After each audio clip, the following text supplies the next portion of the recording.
Few actors have secured major roles in as unconventional a manner as Australian George Lazenby did when he was cast unexpectedly as James Bond for 1969's On Her Majesty's Secret Service. Through some clever scheming and a bit of deception, Lazenby bluffed his way into an audition for the iconic role after Sean Connery's departure. Despite delivering an outstanding performance in the film, Lazenby's tenure as 007 was brief. He rejected multi-million-dollar deals for sequels due to poor advice. Join Factsverse as we examine how Lazenby cheated his way into the coveted role.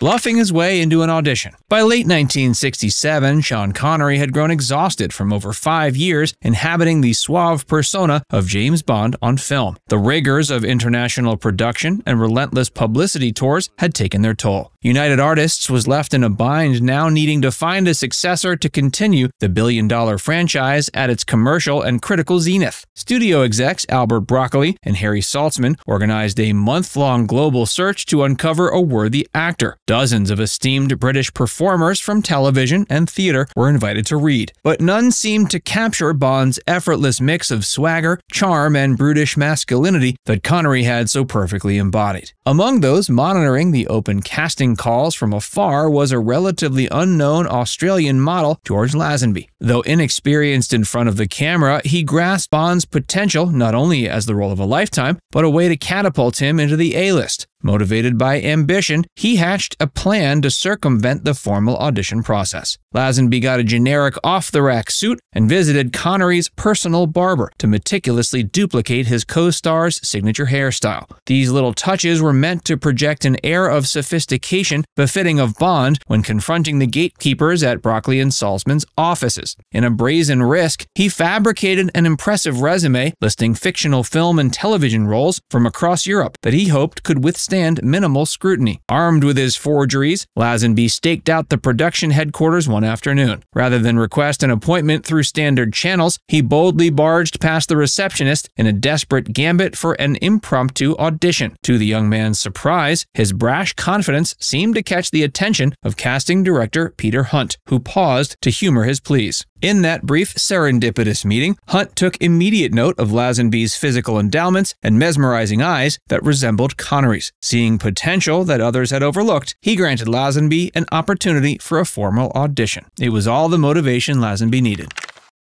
Outstanding screen test. With his foot now in the door, Lazenby was determined to grasp this unlikely opportunity with both hands. He knew one chance was all he might get to prove himself. He immersed himself in film libraries, studying Connery and other leading men's performances, taking mental notes on subtleties of body language, inflection, and persona. Physically, he trained relentlessly in martial arts, marksmanship, and stunt work. He sparred for hours with experts, pushing past bruises and fatigue to refine his technique and fortitude. He left no doubt regarding his conditioning and ability to execute demanding action sequences of the spy genre. On the morning of his screen test, Lazenby awoke before dawn to meditate and visualize every scenario with laser focus. He arrived on set with nerves of titanium alloy, channeling Bond's insouciant self-assurance at every gesture. The fight coordinator challenged Lazenby, who launched himself into the choreography with unbridled ferocity. His uncontrolled onslaught inadvertently collided a fist into the coordinator's nose with a sickening crunch, which stopped rehearsal. Rather than shrink in fear, he tended to the injured man and requested that they continue.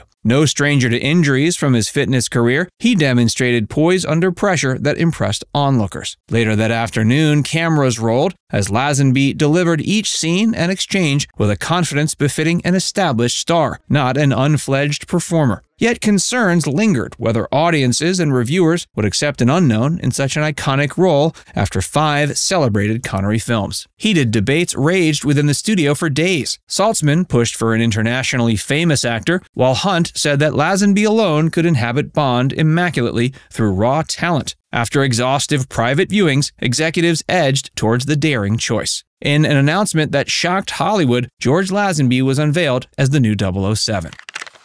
Troubles on set. With principal photography set to begin, Lazenby traveled along with cast and crew to Europe's most picturesque locales, starting in Switzerland and making stops through Portugal and Italy. But the whirlwind experience quickly overwhelmed the rookie performer. An around-the-clock schedule with endless setups, reshoots, and publicity obligations left no room for Lazenby still finding his footing, and meticulous director Peter Hunt unrelentingly demanded perfection from every component. Lazenby struggled under the intense microscope, feeling crushed by outsized expectations. Behind the scenes, tensions rose between Lazenby and legendary actress Diana Rigg, who played Bond's love interest Tracy. Rigg privately viewed Lazenby as an arrogant outsider, lacking Connery's experience and ability to lead as a romantic foil. Their frosty interactions were noticed by crew, risking chemistry crucial to their storyline's integrity on screen. During time off from the grueling production, Lazenby went around burgeoning his paychecks in unlocked suitcases rather than depositing funds in a bank. Co-star Telly Savalas, playing the film's supervillain,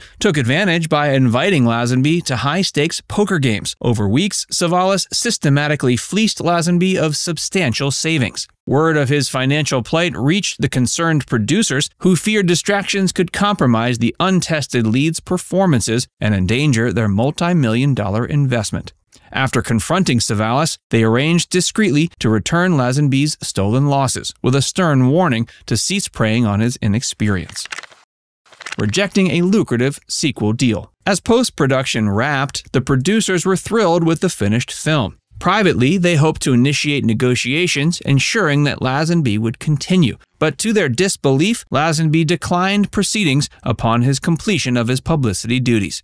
He rebuffed an offer exceeding more than $1 million, an astronomical figure at the time that would have reinforced his position as the highest-paid actor in the world over the subsequent decade. He assured the producers he was departing the franchise permanently against their advice. The perplexed producers learned his representation had poisoned his perspective. His manager, Ronan O'Reilly, thought that genre productions like the Bond films were nearing obsolescence, insisting that more substantive roles awaited Lazenby outside the espionage realm. While Lazenby faded into obscurity, the 007 series broke box office records without him. Successors Roger Moore and Pierce Brosnan parlayed their tenures into paydays, eclipsing $24 million and $41 million respectively through the dawn of the 21st century. Lazenby instead resigned himself to B pictures abroad without the fortunes that his peers amassed through longevity as cinematic royalty.